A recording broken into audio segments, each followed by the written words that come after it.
and career of Ferdinand Marcos. Ferdinand Emmanuel Edralin Marcos, S.R., September 11, 1917 – September 28, 1989, was a Filipino politician and kleptocrat who was President of the Philippines from 1965 to 1986. He ruled as a dictator under martial law from 1972 until 1981. His regime was infamous for its corruption, 10, extravaganceand brutality. Prior to his presidency, Marcos started out as an attorney before serving as a member of the Philippine House of Representatives from 1949 to 1959 and of the Philippine Senate from 1959 to 1965, where he was also Senate President from 1963 to 1965. Though Marcos had claimed to have fought alongside the Americans during the Japanese invasion in the Bataan Death March, and that he was a most decorated war hero in the Philippines, a number of his claims were found to be false. In 1986, a few months prior to his exile, when Alfred McCoy, an American history professor, found U.S. wartime archive documents revealing that Marcos' participation in the Second World War included selling scrap metal and suggest working with Japanese collaborators. United States Army documents described Marcos's wartime claims as fraudulent and absurd. He was elected president in 1965. The Philippine national debt used to fund development projects grew from $2 billion at the beginning of his term to $26 billion by the end of 1985. Based on World Bank data, Philippine annual gross domestic product grew from $5.27 billion in 1964 to $37.14 billion in 1982, a year prior to the assassination of Ninoy Aquino. Political instability in the wake of the Aquino assassination, unexpected drop in access to international credit and high interest rates, and difficulty in managing balance of payments position due to falling export prices subsequently fueled a severe economic recession in 1984 and 1985. By the end of 1985, GDP stood at $30.7 billion following 2 years of economic contraction.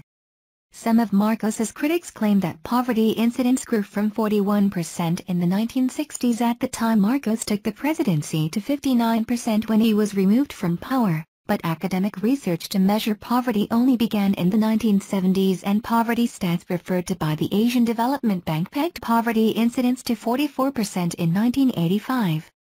Philippine GDP per capita expressed in US dollar more than quadrupled from $175.9 in 1964 to $741.8 in 1982, but subsequently fell to $565.8 in 1985 due to the recession from protectionism, neglect in manufacturing, crony capitalism and overborrowing.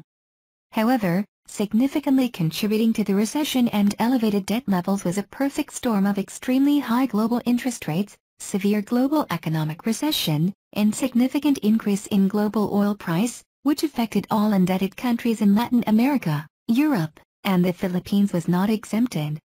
All in all, despite the 1984 to 1985 recession, GDP per capita grew at an annualized rate of 5.8%, or more than tripled, from 1964 to 1985. It was only in 1992, at the beginning of the term of Fidel Ramos, when GDP per capita, which amounted to $814, surpassed the previous peak GDP per capita achieved in 1982 during Marcos's term. Citing more than 15 bombing incidences like the Plaza Miranda bombing and an intensifying armed communist insurgency, Marcos placed the Philippines under martial law on September 23, 1972. During which he revamped the constitution, silenced the media, and used violence and oppression against political opposition. Martial law was ratified by 90.77% of the voters during the Philippine martial law referendum, 1973, though the referendum was marred with controversy. Public outrage led to the snap elections of 1986. Allegations of mass cheating, political turmoil and excesses of human rights abuses led to the People Power Revolution in February 1986, which removed him from power. To avoid what could have been a military confrontation in Manila between pro- and anti-Marcos troops, Marcos was advised by President Ronald Reagan through Senator Paul Laxalt to cut cleanly, after which Marcos fled to Hawaii. Marcos was succeeded by Corazon Aquino, widow of the assassinated opposition leader Senator Benigno Ninoy Aquino, Jr., who had flown back to the Philippines to face Marcos. According to source documents provided by the Presidential Commission on Good Government, a government agency created by the Aquino government, the Marcos family had plundered $1 billion USD. 55. PCGG also maintained that the Marcos family enjoyed a decadent lifestyle, taking away billions of dollars from the country in the course of their U.S.-backed rule between 1965 and 1986. His wife Imelda Marcos, whose excesses during the couple's kleptocracy made her infamous in her own right, spawned the term Imeldific. Numerous criminal graft charges have been filed against her, some of which are still ongoing, and most have been dismissed by the court due to lack of evidence. Due to this, she was still active in Philippine politics along with two of her 4 children, Amy Marcos and Ferdinand Bongbong Marcos Jr. Early life. Ferdinand Edralin Marcos was born on September 11, 1917, in the town of Surat, Ilocos Norte, to Mariano Marcos and Josefa Edralin, 1893-1988. He was later baptized into the Philippine Independent Church, but was first baptized in the Roman Catholic Church at the age of 3. In December 1938, Ferdinand Marcos was prosecuted for the murder of Julio Nalindson. He was not the only accused from the Marcos clan. Also accused was his father, Mariano, his brother, Pio, and his brother-in-law Quirino Lizardo.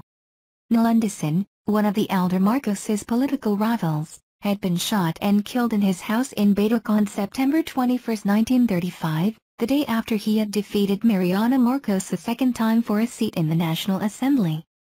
According to 2 witnesses, the 4 had conspired to assassinate Nalindson, with Ferdinand Marcos eventually pulling the trigger. In late January 1939, they were finally denied bail, and later in the year, they were convicted. Ferdinand and Lizardo received the death penalty for premeditated murder, while Mariano and Pio were found guilty of contempt of court. The Marcos family took their appeal to the Supreme Court of the Philippines, which overturned the lower court's decision on October 22, 1940, acquitting them of all charges except contempt. Marcos studied law at the University of the Philippines, attending the prestigious College of Law. He excelled in both curricular and extracurricular activities, becoming a valuable member of the university's swimming, boxing, and wrestling teams. He was also an accomplished and prolific orator, debater, and writer for the student newspaper. He also became a member of the University of the Philippines ROTC unit, UP Vanguard fraternity, where he met some of his future cabinet members and armed forces chiefs of staff. When he sat for the 1939 bar examinations, he received citation needed a near-perfect score of 98.8%, although some have disputed this score. The Philippine Supreme Court felt justified in altering his scoring. Citation needed. He graduated cum laude. He was elected to the Pi Gamma Mu and the Phi Kappa Phi International Honor Societies, the latter giving him its Most Distinguished Member Award 37 years later. In C. Graves' book The Marcos Dynasty, he mentioned that Marcos possessed a phenomenal memory and exhibited this by memorizing complicated texts and reciting them forward and backward, even such as the 1935 Constitution of the Philippines. Senator Miriam Defensor Santiago, in an interview with the Philippine Star on March 25, 2012, shared her experience as a speechwriter to President Marcos. One time, the Secretary of Justice forgot to tell me that the President had requested him to draft a speech that the President was going to deliver before graduates of the law school. And then, on the day the President was to deliver the speech, he suddenly remembered because Malacanang was asking for the speech, so he said, "This is an emergency. You just have to produce something." And I just dictated the speech. He liked long speeches. I think that was 20 or 25 pages.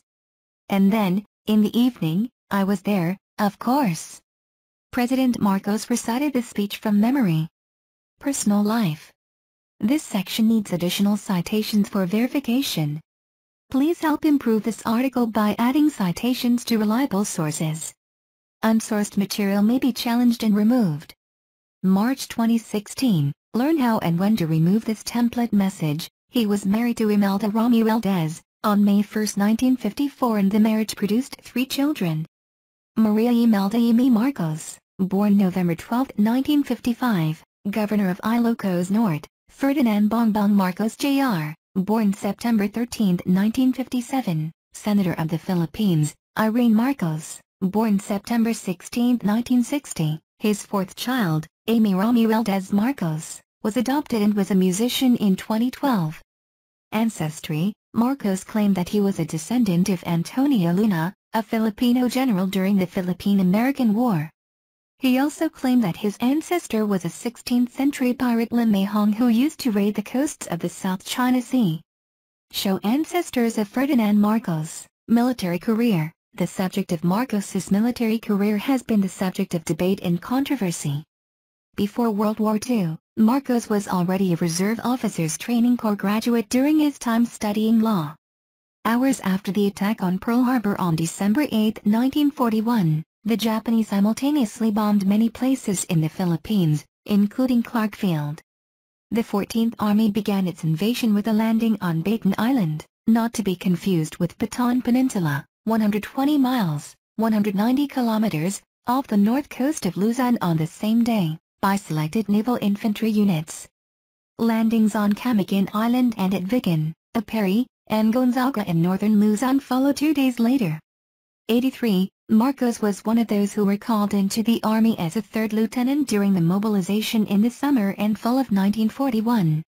The U.S. Army has confirmed that Ferdinand Marcos fought on the U.S. side after the December 1941 Japanese invasion of the Philippines until April 1942, before being taken prisoner. You do not have a valid verification file. Please contact our sales support team to obtain a valid license. He also had records showing that he fought on the American side again from December 1944 until the end of the war. Marcos would be one of the 78,000 Filipino and American troops who surrendered at Bataan on April 9, 1942, 4 months after the Japanese initiated their invasion of the Philippines. He survived the Bataan Death March that followed the surrender. 84. In 1962, Marcos would claim to be the most decorated war hero of the Philippines by garnering almost every medal and decoration that the Filipino and American governments could give to a soldier. Included in his 27 war medals and decorations are that of the Distinguished Service Cross, allegedly pinned by General Douglas MacArthur, and the Medal of Honor, allegedly pinned by General Jonathan M. Wainwright. This claim has been discredited. Marcos was not listed in General Douglas MacArthur's list of recipients of awards and decorations issued from December 7, 1941 through June 30, 1945 that was compiled in Tokyo, and General Jonathan Wainwright's list of 120 Americans and Filipinos who were awarded during the Bataan campaign by the War Department shortly before his surrender. Colonel Manriquez and Adjutant Captain Rivera, who were the commanders of the 14th Infantry, whom Marcos claimed to have served under, attested that Marcos was not a soldier, but was a non-combatant and a civil affairs officer. Marcos did receive campaign ribbons given to all combatant and non-combatant participants in the defense of Bataan and in the resistance. Later research showed the wartime exploits of Marcos to be mostly propaganda, being inaccurate or untrue. In 1986, research by historian Alfred W. McCoy into United States Army records showed most of Marcos's medals to be fraudulent. According to Ricardo Jose, former chairman of the Department of History of the University of the Philippines, Marcos's claims in his self-commissioned autobiography Marcos of the Philippines that General Douglas MacArthur pinned on him the Distinguished Service Cross Medal for delaying Japanese at Bataan for 3 months was highly improbable.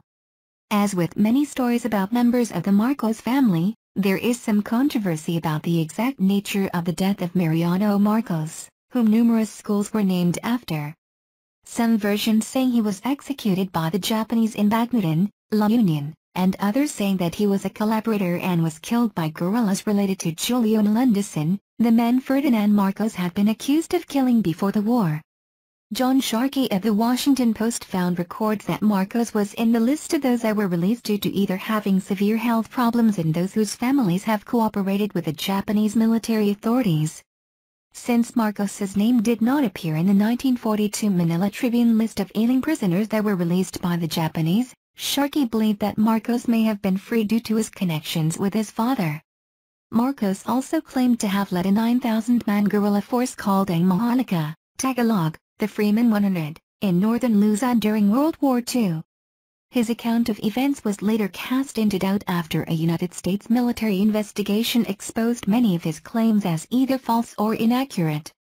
Meanwhile, Marcos claimed that he was able to get the United States Adjutant General to recognize 3,500 individual claims of soldiers then under his command. Congressional career, House of Representatives. When the Philippines was granted independence on July 4, 1946 by the American government, the Philippine Congress was established.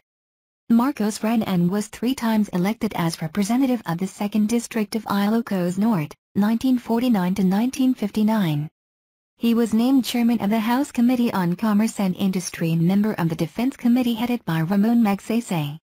He was chairman, House Neophytes Bloc in which President Diosdado Macapagal, Vice President Emmanuel Edralin and Manila Mayor Arsenio J. Lacson were members.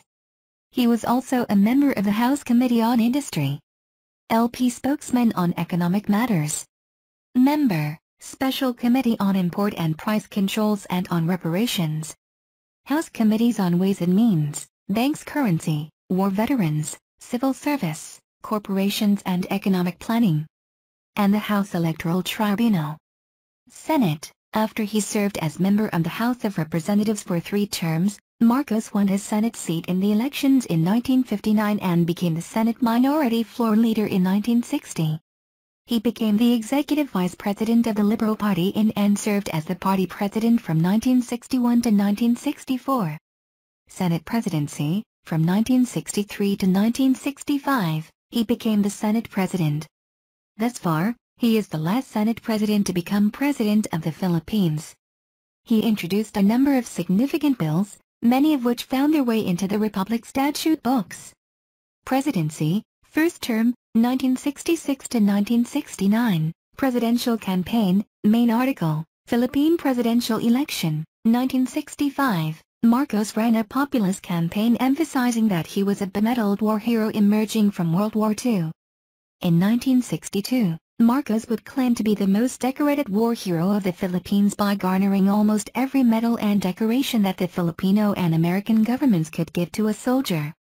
Included in his claim of 27 war medals and decorations are that of the Distinguished Service Cross and the Medal of Honor. According to Primitivo Miyares, author of the book Conjugal Dictatorship, the opposition Liberal Party would later confirm that many of his war medals were only acquired in 1962 to aid in his re-election campaign for the Senate, not for his presidential campaign. Marcos won the presidency in 1965.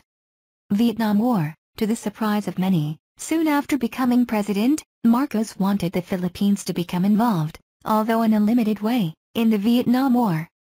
He asked Congress to approve sending a combat engineer unit to South Vietnam. When the previous Philippine president, Macapagal, suggested sending troops in 1964 to 1965, it was Marcos who led the opposition to this plan on both legal and moral grounds. Despite opposition to the new plan, the Marcos government gained congressional approval and Philippine troops were sent from the middle of 1966 as the Philippine Civic Action Group, PhilCAG. PhilCAG reached a strength of some 1,600 troops in 1968 and between 1966 and 1970 over 10,000 Filipino soldiers served in South Vietnam, mainly being involved in civilian infrastructure projects. Second term, 1969 to 1972.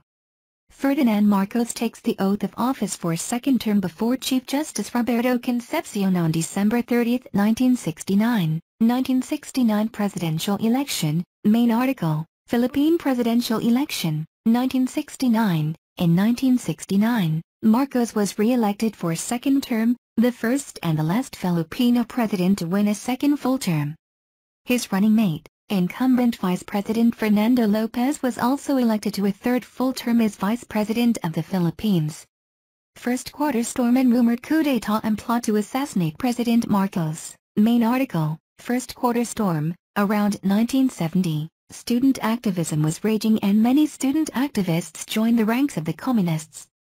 Kabatang Makabayan, Patriotic Youth, or KM, a political organization founded by Jose Maria Sison intended to be a nationwide extension of the Student Cultural Association of the University of the Philippines, carried out study sessions on Marxism-Leninism and intensified the deployment of urban activists in rural areas to prepare for People's War. The line between leftist activists and communists became increasingly blurred, as a significant number of KM advanced activists joined the Party of the Communist Party, also founded by Jose Maria Sison. Earlier, during the campaign period for the 1969 elections, students promoted a mock campaign called the Dante for President movement, likely referring to New People's Army founder Bernard Commander Dante Buscaino. KM members protested in front of Congress, throwing a coffin, a stuffed alligator, and stones at Ferdinand and Imelda Marcos after his State of the Nation address. On the presidential palace, activists rammed the gate with a fire truck, and once the gate broke and gave way, the activists charged into the palace grounds tossing rocks, pillboxes, Molotov cocktails. In front of the U.S. Embassy, protesters vandalized, arson and damaged the embassy lobby, resulting to a strong protest from the U.S. ambassador. The KM protests ranged from 50,000 to 100,000 in number per weekly mass action. In the aftermath of the January 1970 riots, at least 2 activists were confirmed dead and several were injured by the police. The mayor of Manila at the time, Antonio Villegas, commended the Manila Police District for their exemplary behavior and courage in protecting the first couple long after they had left. The death of the activists was seized by the Lopez-controlled Manila Times and Manila Chronicle, blaming Marcos, and added fire to the weekly protests. Students declared a week-long boycott of classes and instead met to organize protest rallies. In Marcos's diary, he wrote that the whole crisis has been utilized by communism to create a revolutionary situation. He lamented that the powerful Lopez family, which controlled Manila Times and Manila Chronicle, blamed him for the riots, thus raising the ire of demonstrators. He mentioned that he was informed by his mother of a planned assassination paid for by the powerful oligarch, Eugenio Lopez Sr., Ining Lopez. He narrated how he dissuaded his supporters from the northern Philippines in infiltrating the demonstration in Manila and inflicting harm on the protesters, and how he showed to the UP professors that the collegian was carrying the Communist Party articles and that he was disappointed in the faculty of his alma mater for becoming a spawning ground of communism. He also added that he asked Ernesto Rufino, Vicente Rufino and Carlos Palanca to withdraw advertisements from the Manila Times, which was openly supporting revolution and the communist cause, and they agreed to do so. Rumors of coup d'etat were also brewing. This is a demo of the voice-text English TTS system. A report of the U.S. Senate Foreign Relations Committee said that shortly after the Philippine presidential election, 1969, a group composed mostly of retired colonels and generals organized a revolutionary junta with the aim of first discrediting President Marcos and then killing him. The group was headed by Eleuterio A. Devoso, an official of the opposition Liberal Party. As described in a document given to the committee by Philippine government official, key figures in the plot were Vice President Fernando Lopez and Sergio Ospina Jr., whom Marcos defeated in the 1969 election. Marcos even went to the U.S. Embassy to dispel rumors that the U.S. Embassy is supporting a coup d'etat which the opposition Liberal Party was spreading. While the report obtained by the NY Times speculated, saying that story could be used by Marcos to justify martial law, as early as December 1969 in a message from the U.S. ambassador to the U.S. Assistant Secretary of State, the U.S. ambassador said that most of the talk about revolution and even assassination has been coming from the defeated opposition, of which A. Devoso, of the Liberal Party, is a leading activist. He also said that the information he has on the assassination plans are hard or well-sourced and he has to make sure that it reached President Marcos. In light of the crisis, Marcos wrote an entry in his diary in January 1970, "I have several options. One of them is to abort the subversive plan now by the sudden arrest of the plotters. But this would not be accepted by the people. Nor could we get the Hugs, communists, their legal cadres and support. Nor the MIM, Maoist International Movement, and other subversive organizations, nor those underground. We could allow the situation to develop naturally, then after massive terrorism, wanton killings and an attempt at my assassination and a coup d'etat, then declare martial law or suspend the privilege of the writ of habeas corpus, and arrest all including the legal cadres. Right now I am inclined towards the latter." Martial Law in the New Society, 1972 to 1981, main article, Martial Law in the Philippines, at the height of the armed communist insurgency in the Philippines. Philippine Military Academy instructor Lieutenant Victor Corpus led New People's Army rebels in a raid on the PMA Armory, capturing rifles, machine guns, grenade launchers, a bazooka and thousands of rounds of ammunition in 1970. In 1972, China, which was then actively supporting and arming communist insurgencies in Asia as part of Mao Zedong's People's War Doctrine, transported 1,200 M14 and AK-47 rifles for the NPA to speed up NPA's campaign to defeat the government. According to interviews by the Washington Post with former Communist Party of the Philippines officials, the Communist Party leadership planned, and 3 operatives carried out, the Plaza Miranda attack in an attempt to provoke government repression and push the country to the brink of revolution. Communist Party leader Sisson had calculated that Marcos could be provoked into cracking down on his opponents, thereby driving thousands of political activists into the underground, the former party official said. Recruits were urgently needed, they said, to make use of a large influx of weapons and financial aid that China had already agreed to provide. Ferdinand Marcos with U.S. Secretary of State George Shultz, 1982. It is easier perhaps and more comfortable to look back to the solace of a familiar and mediocre past. But the times are too grave and the stakes too high for us to permit the customary concessions to traditional democratic processes. Ferdinand Marcos, January 1973. Marcos declared martial law on September 21, 1972 when his press secretary, Francisco Tadad, announced on radio that proclamation 1081, which Marcos had signed 2 days earlier on September 21, 1972, had come into force and would extend Marcos's rule beyond the constitutional 2-term limit. He justified this by highlighting the threats of communist and Muslim insurgencies. Rigoberto Tiglao, former press secretary and a former communist incarcerated during the martial law, also argued that the Liberal and Communist parties provoked martial law imposition. Ruling by decree, he almost dissolved press freedom and other civil liberties to add propaganda machine, closed down Congress and media establishments, and ordered the arrest of opposition leaders and militant activists, including Senators Benigno Aquino Jr., Jovito Salonga and Jose Diokno. However, unlike Ninoy Aquino's senator colleagues who were detained without charges, Ninoy, together with Communist NPA leaders Lieutenant Corpus and Bernard Buscaino, was charged with murder, illegal possession of firearms and subversion. Marcos claimed that martial law was the prelude to creating his Bagong Lipunan, a new society based on new social and political values. Martial law was put on vote in July 1973 in the Philippine Martial Law Referendum, 1973 and was marred with controversy resulting to 90.77% voting yes and 9.23% voting no. A constitutional convention, which had been called for in 1970 to replace the Commonwealth-era 1935 Constitution, continued the work of framing a new constitution after the declaration of martial law. The new constitution went into effect in early 1973, changing the form of government from presidential to parliamentary and allowing Marcos to stay in power beyond 1973. The constitution was approved by 95% of the voters in the Philippine constitutional plebiscite. After putting in force amendments to the constitution, legislative action, and securing his sweeping powers and with the Batasan, his supposed successor body to the Congress, under his control, President Marcos lifted martial law on January 17, 1981. However, the suspension of the privilege of the writ of habeas corpus continued in the autonomous regions of Western Mindanao and Central Mindanao. The opposition dubbed the lifting of martial law as a mere facelifting as a precondition to the visit of Pope John Paul II.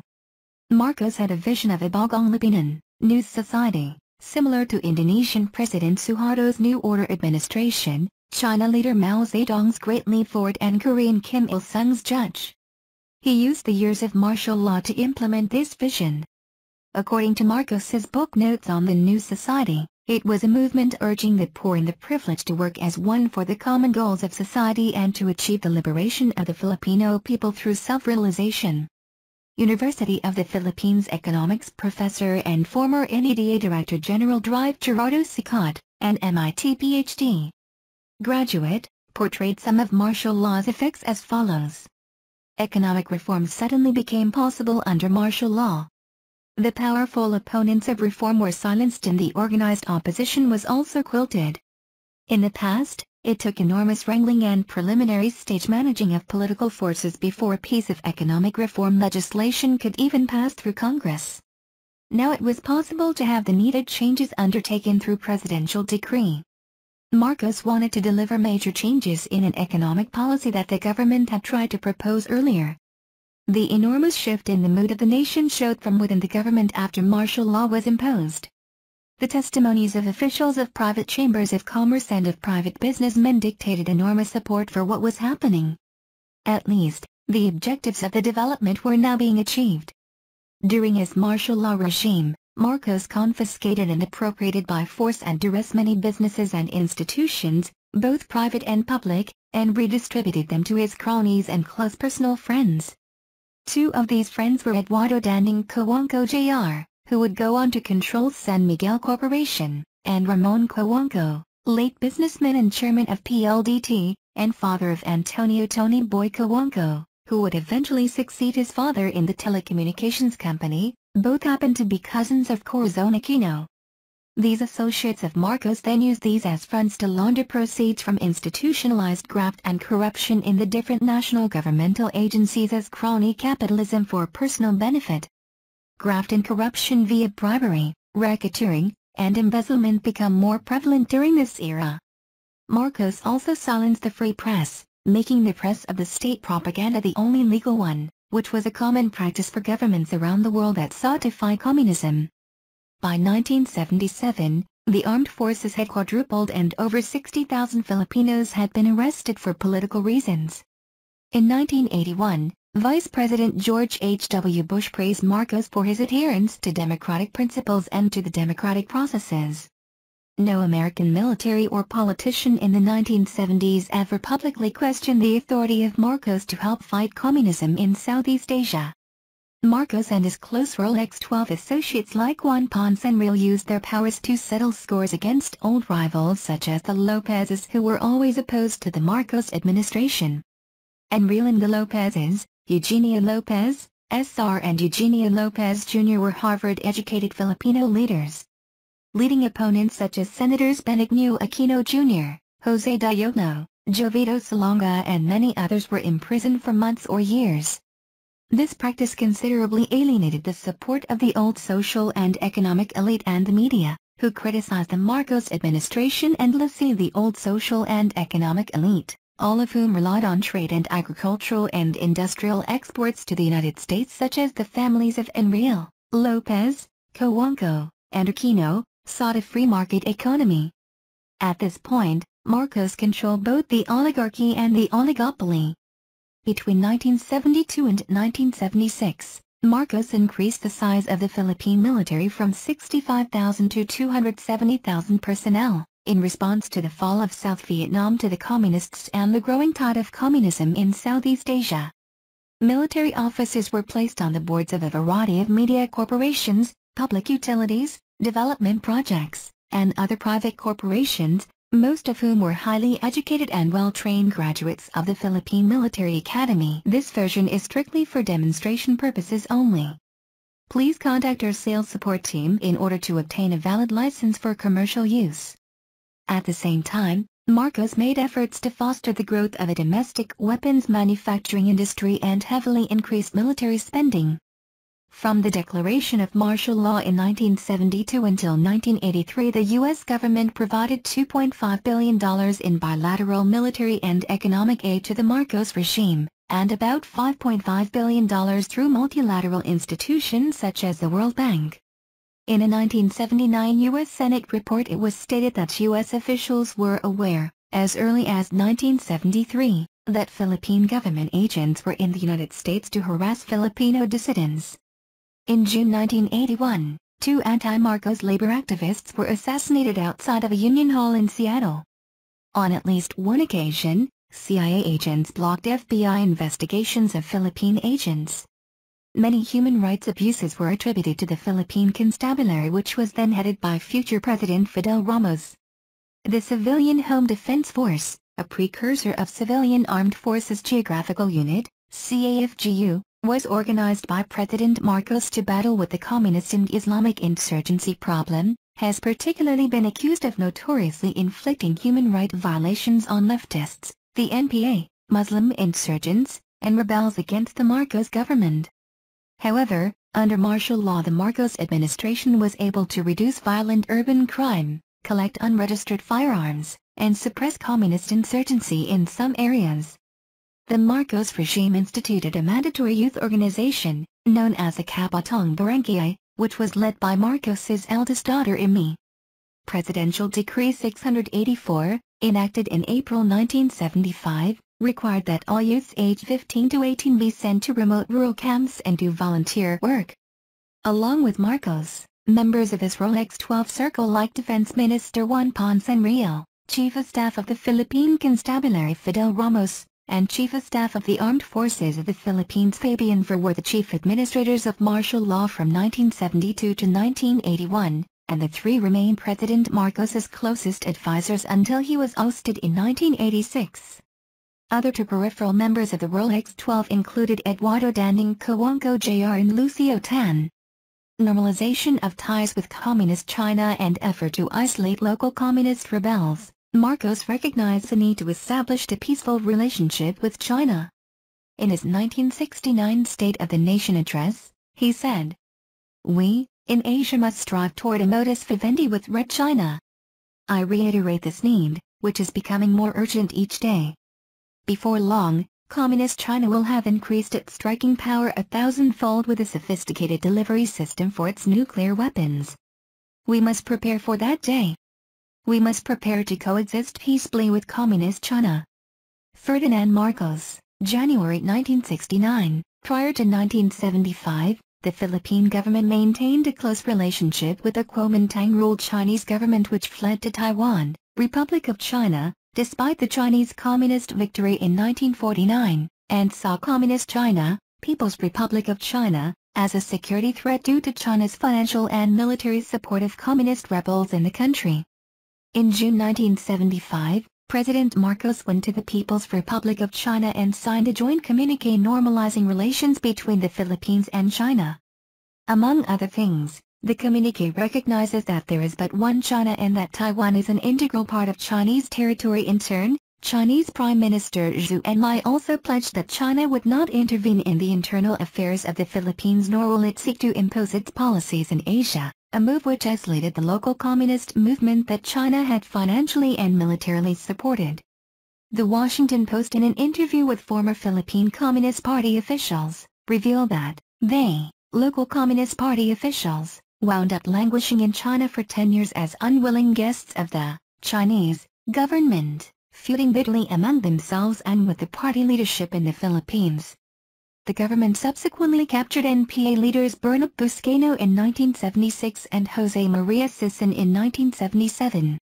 First parliamentary elections after martial law declaration. The Philippine parliamentary election, 1978, was held on April 7, 1978 for the election of the 166, of the 208, regional representatives to the interim Batasang Pambansa, the nation's first parliament. The elections were participated by several parties including Ninoy Aquino's newly formed party, the Lakas Ng Bayan, Laban, and the regime's party known as the Kilusang Bagong Labanan, KBL. The Ninoy Aquino's Laban party fielded 21 candidates for the Metro Manila area including Ninoy himself and Alex Boncalao, who later was associated with Filipino Communist Death Squad Alex Boncalao brigade that killed U.S. Army Captain James Enro. All of the party's candidates, including Ninoy, lost in the election. Marcos's KBL party won 137 seats, while Pusian Bisaya led by Hilario Davite Jr., who later became the minority floor leader, won 13 seats. Prime Minister, in 1978, the position returned when Ferdinand Marcos became Prime Minister. Based on Article 9 of the 1973 Constitution, it had broad executive powers that would be typical of modern prime ministers in other countries. The position was the official head of government, and the commander-in-chief of the armed forces. All of the previous powers of the president from the 1935 Constitution were transferred to the newly restored office of Prime Minister. The Prime Minister also acted as head of the National Economic Development Authority. Upon his re-election to the presidency in 1981, Marcos was succeeded as Prime Minister by an American-educated leader and Wharton graduate, Cesar Virata, who was elected as an assemblyman, member of the parliament, from Cavite in 1978. He is the eponym of the Cesar Virata School of Business, the business school of the University of the Philippines Dalaman. Third term, 1981 to 1986, main article, Philippine Presidential Election and Referendum, 1981. President Ferdinand E. Marcos in Washington in 1983. We love your adherence to democratic principles and to the democratic process, and we will not leave you in isolation. U.S. Vice President George H. W. Bush during Ferdinand E. Marcos' inauguration, June 1981. On June 16, 1981, 6 months after the lifting of martial law, the first presidential election in 12 years was held. President Marcos ran and won a massive victory over the other candidates. The major opposition parties, the United Nationalists Democratic Organizations, UNIDO, a coalition of opposition parties, and Laban, boycotted the elections. After the lifting of martial law, the pressure on the communist CPP-NPA alleviated. The group able to return to urban areas and form relationships with legal opposition organizations, and became increasingly successful attacks against the government throughout the country. The violence inflicted by the communists reached its peak in 1985 with 1,282 military and police deaths and 1,362 civilian deaths. Aquino's assassination, main article, Assassination of Benigno Aquino Jr. On August 21, 1983, opposition leader Benigno Aquino Jr. was assassinated on the tarmac at Manila International Airport. He had returned to the Philippines after 3 years in exile in the United States, where he had a heart bypass operation to save his life after Marcos allowed him to leave the Philippines to seek medical care. Prior to his heart surgery, Ninoy, along with his 2 co-accused, NPA leaders Bernard Buscaino, Commander Dante, and Lieutenant Victor Corpus, was sentenced to death by a military commission on charges of murder, illegal possession of firearms and subversion. A few months before his assassination, Ninoy was decided to go back to the Philippines after his research fellowship from Harvard University had expired. The opposition blamed Marcos directly for the assassination while others blamed the military and his wife, Imelda. Popular speculations pointed to 3 suspects. The first was Marcos himself through his trusted military chief Fabian Ver. The second theory pointed to his wife Imelda, who had her own burning ambition now that her ailing husband seemed to be getting weaker, and the third theory was that Danding Cojuangco planned the assassination because of his own political ambitions. The 1985 acquittals of Chief of Staff General Fabian Ver as well as other high-ranking military officers charged with the crime were widely seen as a whitewash and a miscarriage of justice. On November 22, 2007, Pablo Martinez, one of the convicted suspects in the assassination of Ninoy Aquino Jr., alleges that it was Ninoy Aquino Jr.'s relative, Danding Cojuangco, cousin of his wife Corazon Cojuangco Aquino, who ordered the assassination of Ninoy Aquino Jr. while Marcos was recuperating from his kidney transplant. Martinez also alleges only he and Galman knew of the assassination, and that Galman was the actual shooter, which is not corroborated by other evidence of the case. Impeachment attempt. In August 1985, 56 assemblymen signed a resolution calling for the impeachment of President Marcos for alleged diversion of U.S. aid for personal use, citing a July 1985 San Jose Mercury News expose of the Marcos' multi-million-dollar investment in property holdings in the United States. The properties allegedly amassed by the first family were the Crown Building, Lindemer Estate, and a number of residential apartments, in New Jersey and New York, a shopping center in New York, mansions, in London, Rome and Honolulu, the Helen Knudsen Estate in Hawaii and 3 condominiums in San Francisco, California. The Assembly also included in the complaint the misuse and misapplication of funds for the construction of the Manila Film Center, where X-rated and pornographic films citation needed are exhibited, contrary to public morals and Filipino customs and traditions. The impeachment attempt gained little real traction, however, even in the light of this incendiary charge. The committee to which the impeachment resolution was referred did not recommend it, and any momentum for removing Marcos under constitutional processes soon died. This is a demo of voice-text TTS. Physical decline. See also, People Power Revolution, During his third term, Marcos's health deteriorated rapidly due to kidney ailments, as a complication of a chronic autoimmune disease lupus erythematosus. He had a kidney transplant in August 1983, and when his body rejected the first kidney transplant, he had a second transplant in November 1984. Marcos's regime was sensitive to publicity of his condition. A palace physician who alleged that during one of these periods Marcos had undergone a kidney transplant was shortly afterwards found murdered.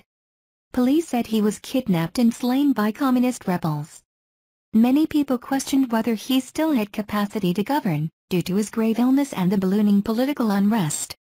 With Marcos ailing, his powerful wife, Imelda, emerged as the government's main public figure.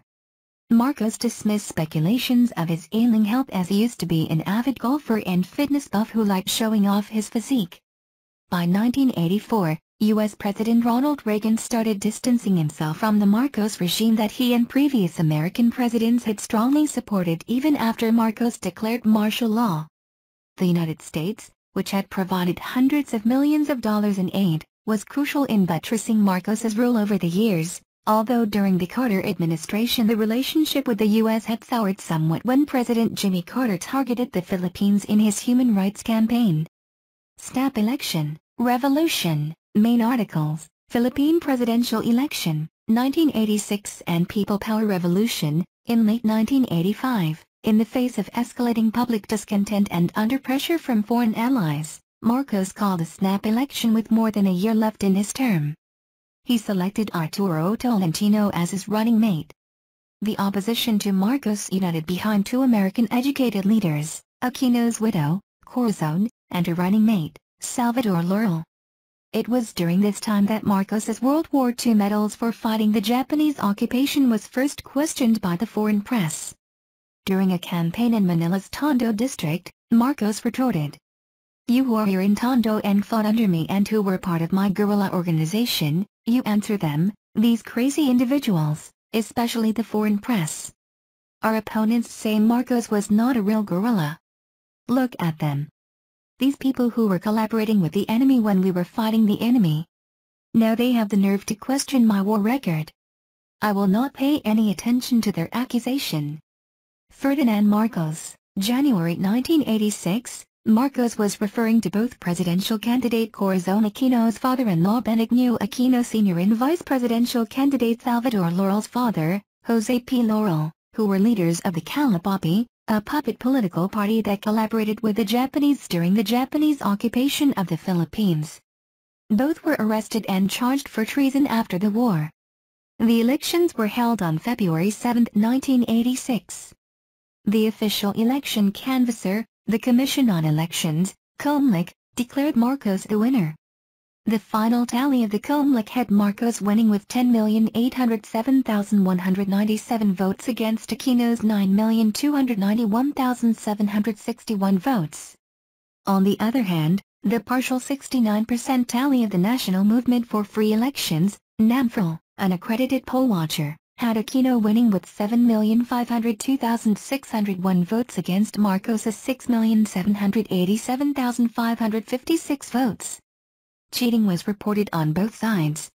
This electoral exercise was marred by widespread reports of violence and tampering of election results. Despite common knowledge that Marcos cheated the elections, some claim that Marcos is the one that had been cheated by NAMFREL because his solid North votes were transmitted very late to the tabulation center at the PICC. 2 NAMFREL volunteers were hanged in Ilocos. The Ilocano votes were enough to overwhelm Cory's lead in Metro Manila and other places. The alleged fraud culminated in the walkout of 35 COMELEC computer technicians to protest the manipulation of the official election results to favor Ferdinand Marcos.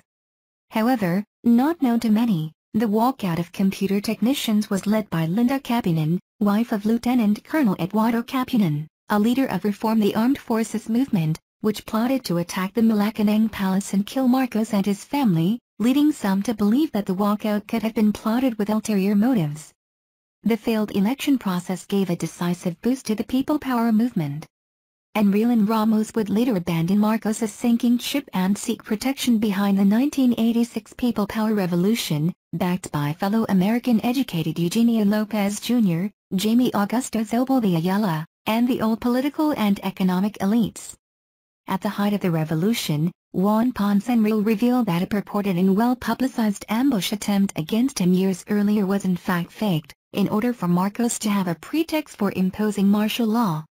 However, Marcos never ceased to maintain that he was the duly elected and proclaimed President of the Philippines for a fourth term, but unfairly and illegally deprived of his right to serve it.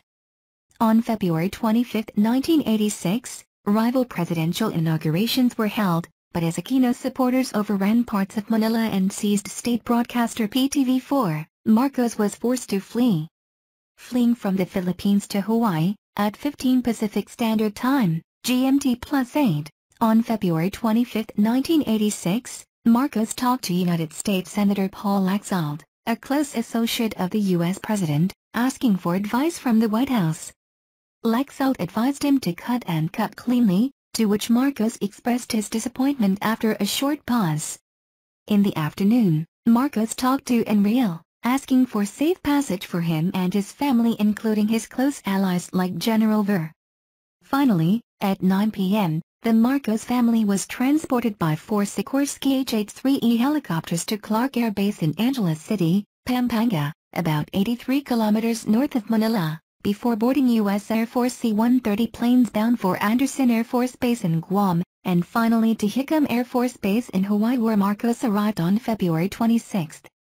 As per the official 23 pages U.S. Customs record, the two C-141 transport planes that carried the Marcos family and their closest allies had 23 wooden crates, 12 suitcases and bags, and various boxes, whose contents included enough clothes to fill 67 racks, 413 pieces of jewelry, 24 gold bricks, inscribed to my husband on our 24th anniversary, and more than 27 Philippine pesos in freshly printed notes.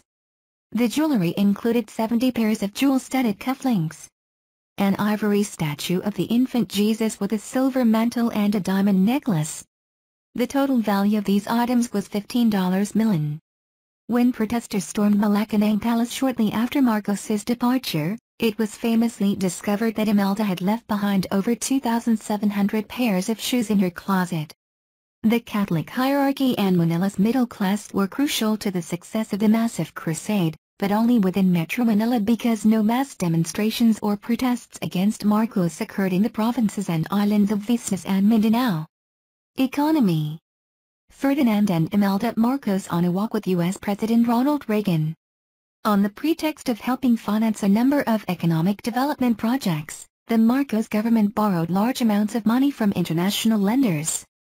The external debt of the Philippines rose more than 70-fold from $360 million in 1962 to $26.2 billion in 1985, making the Philippines one of the most indebted countries in Asia. Philippine annual gross domestic product grew from $5.27 billion in 1964 to $37.14 billion in 1982, a year prior to the assassination of Ninoy Aquino. The GDP went down to $30.7 billion in 1985, after 2 years of economic recession brought about by political instability following Ninoy's assassination.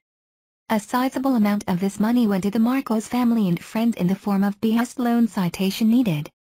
As a former colony of the United States, the Philippines was heavily reliant on the American economy to purchase agricultural goods such as sugar, tobacco, coconut, bananas, and pineapple, and U.S. corporations prospered. Economy during martial law, 1973 to 1980. According to World Bank data, the Philippines' annual gross domestic product quadrupled from $8 billion in 1972 to $32.45 billion in 1980, while debt stood at $17.2 billion by the end of 1980. Indeed, according to the U.S.-based Heritage Foundation, the Philippines enjoyed its best economic development since 1945 between 1972 and 1979. The economy grew amidst two severe global oil shocks following the 1973 oil crisis and 1979 energy crisis. Oil price was $3 per barrel in 1973 and $39.5 in 1979, or a growth of 1,200%. By the end of 1979, debt was still manageable, with debt-to-debt GNP ratio about the same as South Korea, according to THUS National Bureau of Economic Research. Foreign capital was invited to invest in certain industrial projects. They were offered incentives, including tax exemption privileges and the privilege of bringing out their profits in foreign currencies. One of the most important economic programs in the 1980s was the Kilusang Kabahayan at Kanlaran, Movement for Livelihood in Progress. This program was started in September 1981. It aimed to promote the economic development of the barangays by encouraging its residents to engage in their own livelihood projects. The government's efforts resulted in the increase of the nation's economic growth rate to an average of 6% or 7% from 1970 to 1980. Economy after martial law, 1981 to 1985. Marcos at the North-South Summit on International Cooperation and Development in Cancun alongside other world leaders including A. Gandhi, F. Mitterrand, R. Reagan, M. Thatcher, K. Waldheim, Zhao Ziyang. October 23, 1981. The Philippine economy, heavily reliant on exports to the United States, suffered a great decline after the Aquino assassination in August 1983 because Filipino business and political leaders who studied in Harvard, Yale, and other U.S. universities began lobbying American and foreign firms to discourage them from investing in the Philippines. Thank you for using voice text. You need to contact our sales support team to obtain a valid verification file. This was taking place at the same time that China was beginning to accept free market capitalism and American businesses were jockeying to establish manufacturing plants in China. The political troubles of the Philippines hindered the entry of foreign investments, and foreign banks stopped granting loans to the Philippine government. In an attempt to launch a national economic recovery program and despite his growing isolation from American businesses, Marcos negotiated with foreign creditors including the International Bank for Reconstruction and Development, World Bank, and the International Monetary Fund, IMF, for a restructuring of the country's foreign debts, to give the Philippines more time to pay the loans. Marcos ordered a cut in government expenditures and used a portion of the savings to finance the Saraling Sikap, Self-Reliance, a livelihood program he established in 1984. However, the economy continued to shrink despite the government's recovery efforts due to a number of reasons. Most of the so-called government development programs failed to materialize. Government funds were often siphoned off by Marcos or his cronies. American investors were discouraged by the Filipino economic elite who were against the corruption that by now had become endemic in the Marcos regime. 196. The failure of the recovery program was further augmented by civil unrest, rampant graft and corruption within the government, and Marcos's lack of credibility. The unemployment rate increased from 6.25% in 1972 to 11.058% in 1985. Considering the severe 1984 to 1985 recession, the Philippine economy annual growth rate from 1972 to 1985 of 3.4% is significantly lower than the 5.4% growth rate achieved by other countries in ASEAN, Thailand, Malaysia, Indonesia, Singapore, in the same time period. Creation of a credit bureau. In 1981, Ferdinand Marcos issued Letter of Instructions No. 1107 mandating the Central Bank of the Philippines to analyze the probability of establishing and funding the operation of a credit bureau in the Philippines due to the disturbing increase of failures on corporate borrowers. In adherence to the order, Central Bank of the Philippines organized the Credit Information Exchange System under the Department of Loans and Credit. It was created to engage in collating, developing and analyzing credit information on individuals, institutions, business entities and other business concerns.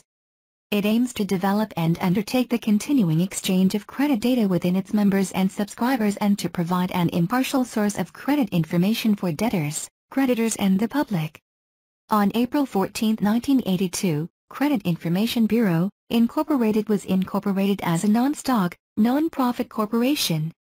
CIBI was created pursuant to LOI No. 1107 dated February 16, 1981 and was further strengthened by PD No. 1941 which recognizes and supports CIBI as a suitable credit bureau to promote the development and maintenance of rational and efficient credit processes in the financial system and in the economy as a whole. In 1997, Credit Information Bureau, Incorporated was incorporated and transformed into a private entity and became CIBI Information, Incorporated. CIBI is a provider of information and intelligence for business, credit and individuals.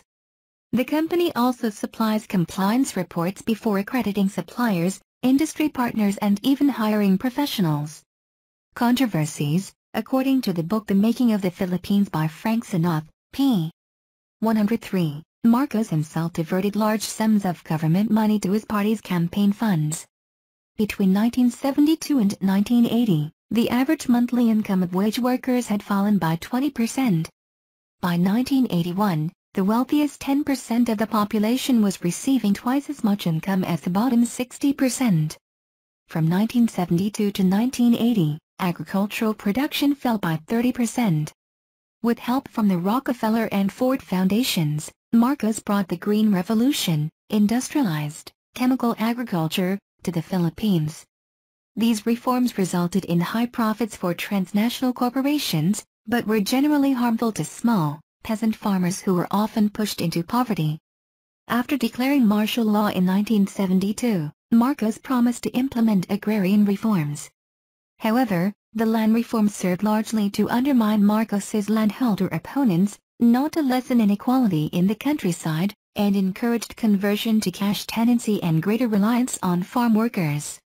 Under Marcos, timber products were among the nation's top exports, but little attention was paid to the environmental impacts of deforestation as cronies never complied with reforestation agreements. By the early 1980s, forestry collapsed because most of the Philippines' accessible forests had been depleted. Of the 12 million hectares of forest land, about 7 million had been left barren. While the book claimed that agricultural production declined by 30% in the 1970s and suggested that timber exports were growing in the same period, an article published by the World Bank on Philippine agriculture says that crops, rice, corn, coconut, sugar, livestock and poultry and fisheries grew at an average rate of 6.8%, 3% and 4.5%, respectively from 1970 to 1980. And the forestry sector actually declined by an annual average rate of 4.4% through the 1970s. During the Green Revolution, Marcos' administration took advantage of a new rice cultivar IRA developed by Philippine-based International Rice Research Institute. While the switch to IRA required more fertilizers and pesticides, annual rice production in the Philippines increased from 3.7 to 7.7 million tons in 2 decades and made the Philippines a rice exporter for the first time in the 28th century. Despite claims made by the book that land reforms served largely to undermine Marcos's landholder opponents, Marcos's government did not distribute to small farmers his political rival Ninoy Aquino's family's 6,453-hectare Hacienda Wasita plantation, the biggest in the country. The country's total external debt rose from $2.3 billion in 1970 to $26.2 billion in 1985 during Marcos's term.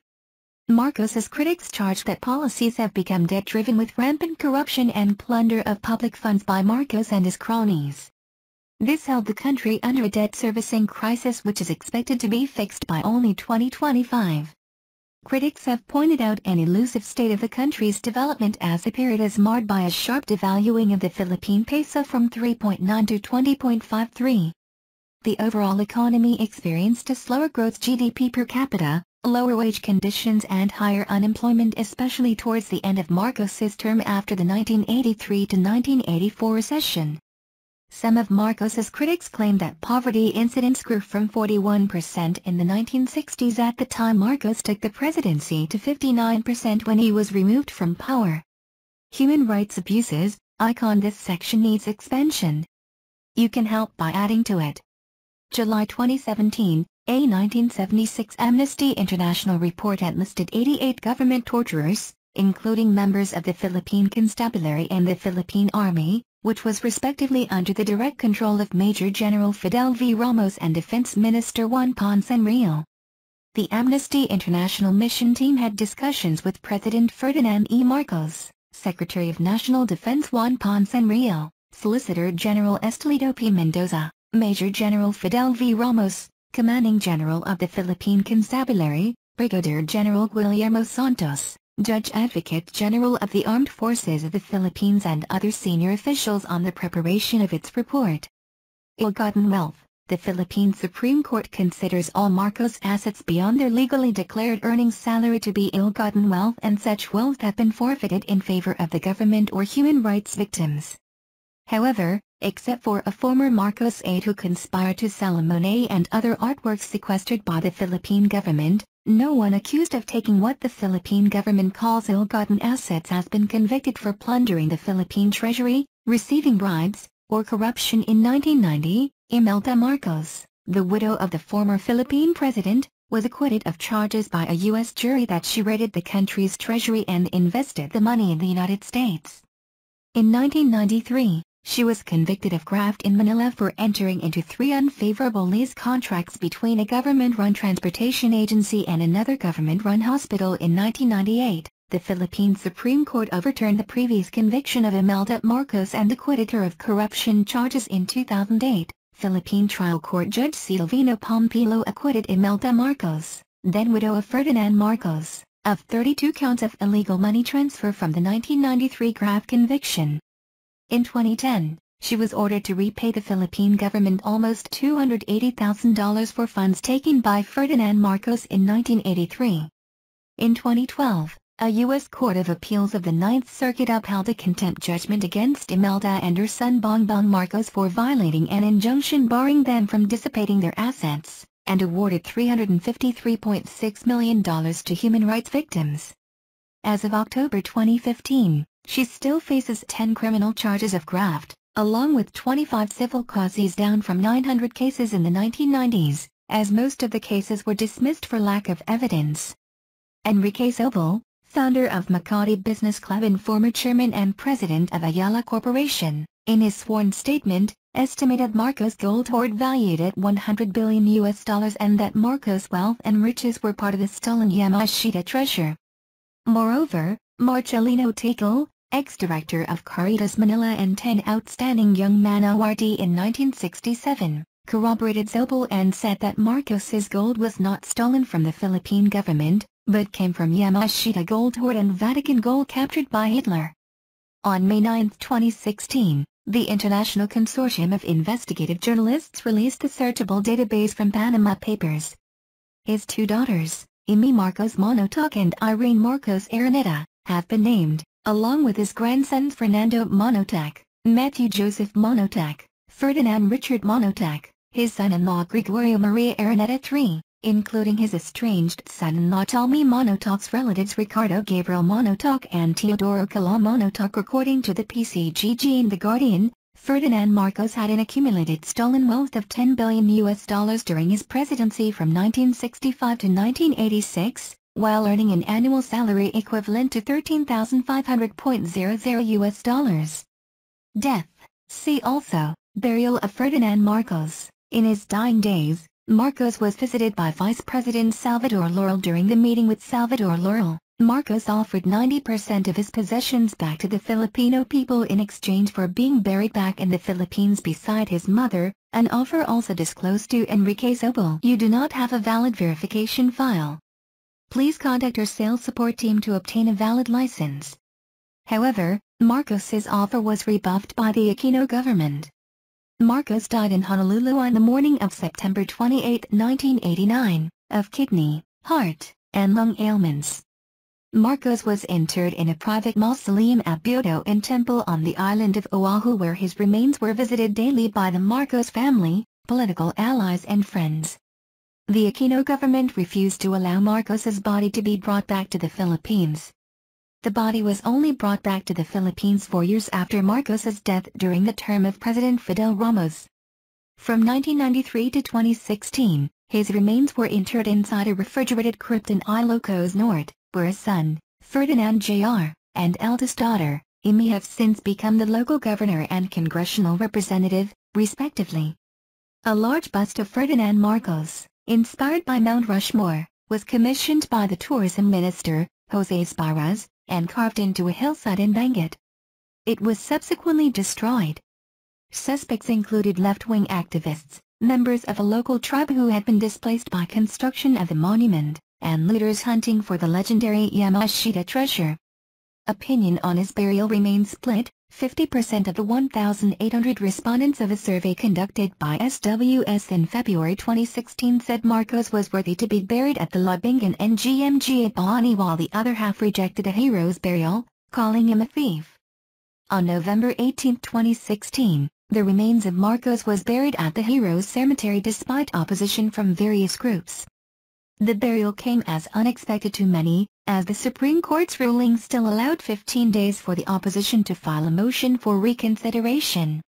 On the morning of November 18, using Philippine Armed Forces choppers, his family and their supporters flew his remains from Ilocos to Manila for a private burial. Students of the Ateneo de Manila University along Katipunan Avenue protesting against the burial of Marcos, insisting that the former president is not a hero and a dictator. Various protest groups formed immediately upon news of the burial. Among those who gathered to oppose the burial was a group of youth. The League of Filipino Students described the transfer of Marcos' remains for the eventually successful burial of the former president as being done like a thief in the night. They also criticized the government's involvement in the burial of the former president, which they describe as a fascist dictator. The Kabataan Party list condemned the burial, labeling it as a grave travesty and as galawang hukage, lit. Hukage move. Hukage is a high-ranked ninja in the Naruto anime franchise. Works, infrastructure and monuments. North Luzon Expressway, one of Marcos's infrastructure projects. Marcos's government built a large number of infrastructure projects and monuments, known colloquially as an edifice complex, and at great taxpayer cost. These including hospitals like the Philippine Heart Center, Lung Center, and Kidney Center, transportation infrastructure like San Monico Bridge, Pan-Philippine Highway, North Luzon Expressway, South Luzon Expressway, and Manila Light Rail Transit, LRT, and 17 hydroelectric and geothermal power plants to lessen the country's dependency on oil. By 1983, the Philippines became the second largest producer of geothermal power in the world, with the commissioning of the Tongganan 1 and Palampanan 1 geothermal plants. According to UP economics professor Drive Sikat, a study of infrastructure construction by various presidents shows that Marcos was the president who made the largest infrastructure investment. This is not because he was the longest-serving leader of the country alone. On a per-year basis, he led all the presidents. Only Fidel Ramos had bested him in road building for a period of 1 year. On the education front, 47 state colleges and universities were built during the Marcos administration, which represents over 40% of all the existing 112 state colleges and universities in the country. To help transform the country's agricultural-based economy to a newly industrialized country, he spearheaded the development of 11 heavy industrialization projects including steel, petrochemical, cement, pulp and paper mill, and copper smelter. Cultural and heritage sites like the Cultural Center of the Philippines, Neong Filipino, and Philippine International Convention Center were built. Laws. Likewise, the country crafted a large number of decrees, laws, and edicts during Marcos's term. From 1972 to 1986, the Marcos administration codified laws through 2,036 presidential decrees, an average of 145 per year during the 14-year period. To put this into context, only 14, 12, and 11 laws were passed in 2015, 2014 and 2013, respectively. A large amount of the laws passed during the term of Marcos remain in force today and are embedded in the country's legal system.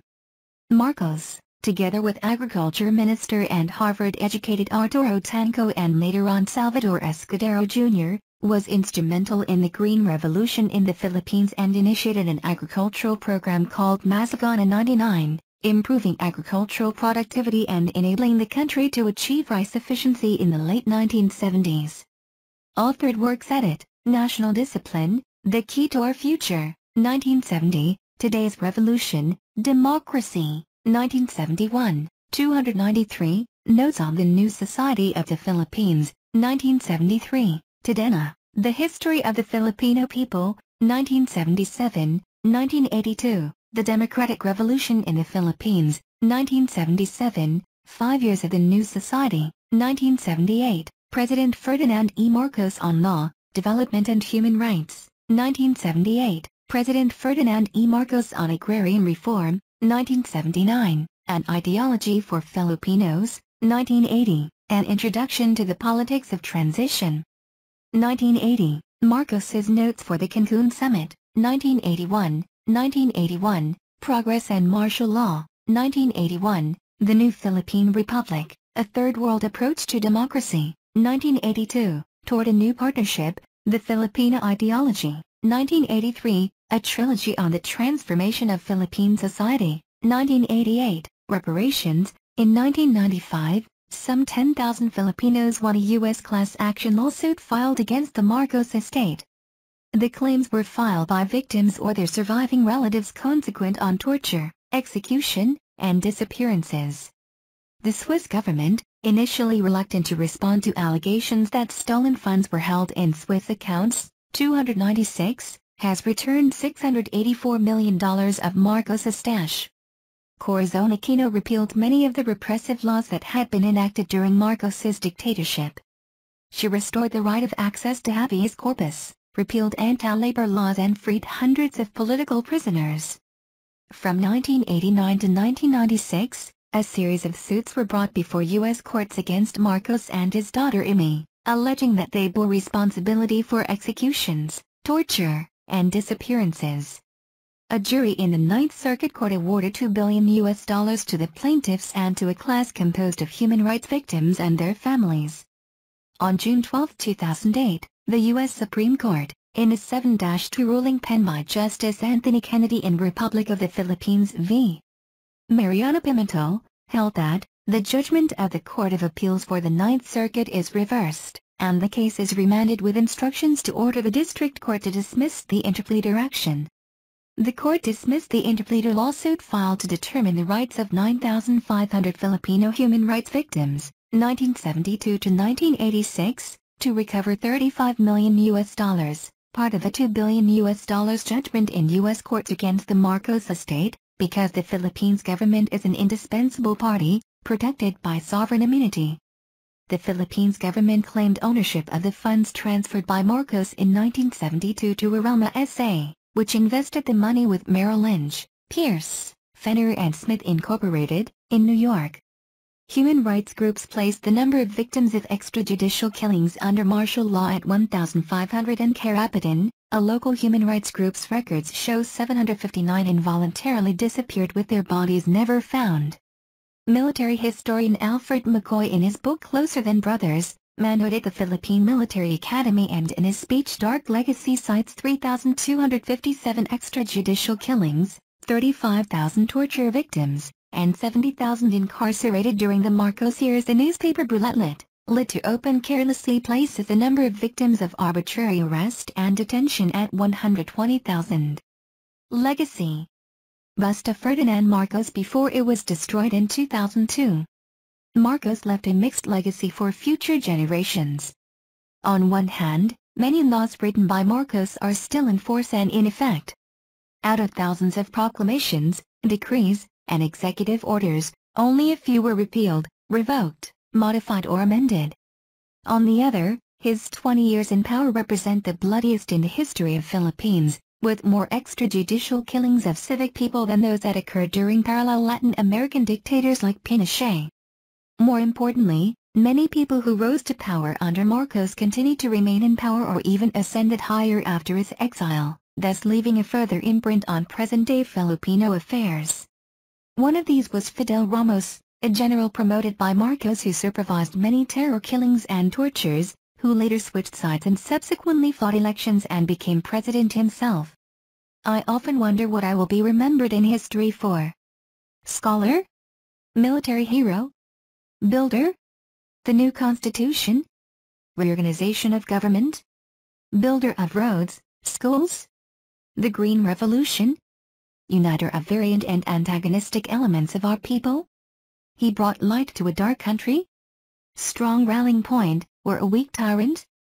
Ferdinand Marcos. Massive foreign loans also enabled Marcos to build more schools, hospitals and infrastructure than all of his predecessors combined, but at great cost.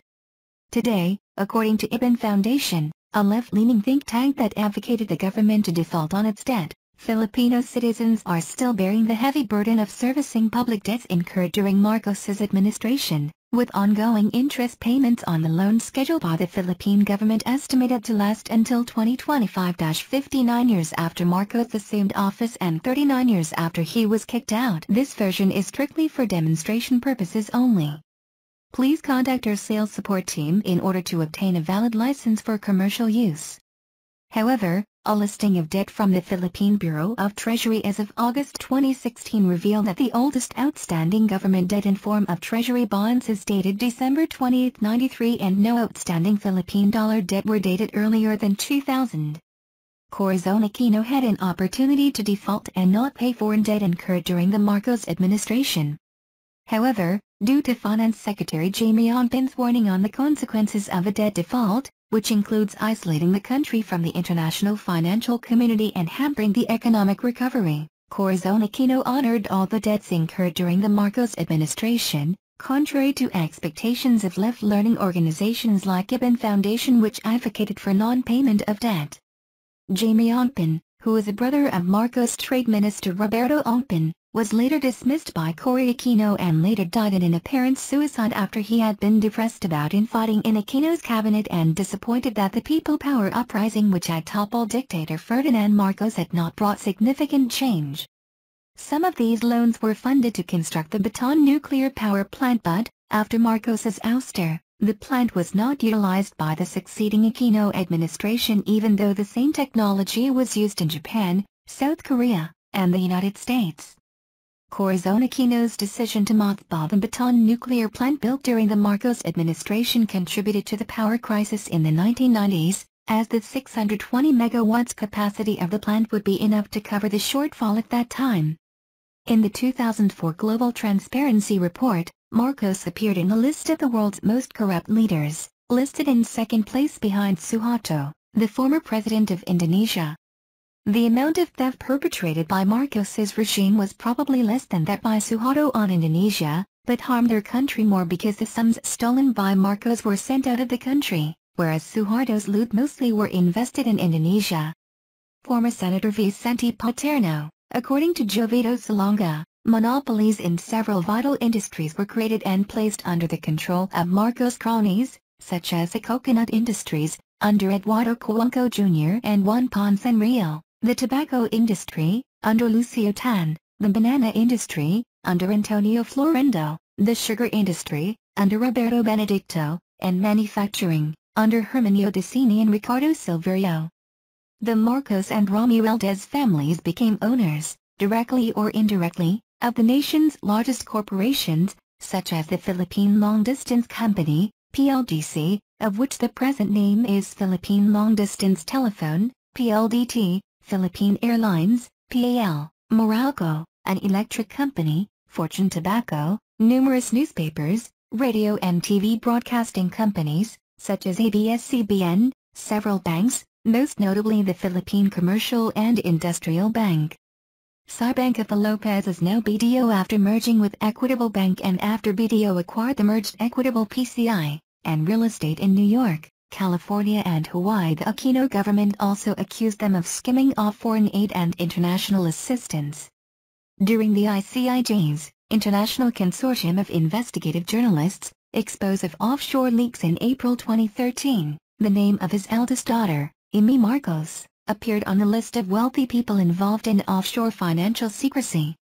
It was revealed that she is hiding parts of her father's ill-gotten wealth in tax havens in the British Virgin Islands.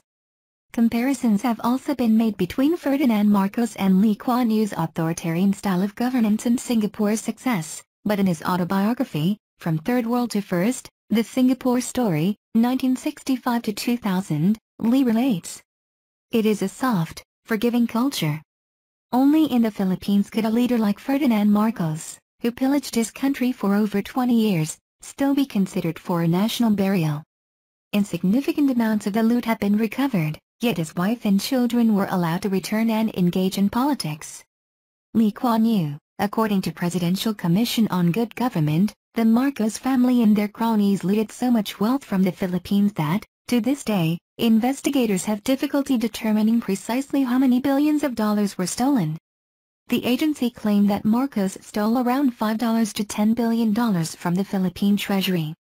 Adjusted for inflation, this would be equivalent to about $11.16 to $22.3 billion or over 550 billion to 1.1 trillion Philippine pesos in 2017. Thank you for watching the video. Click on subscribe to watch the next video.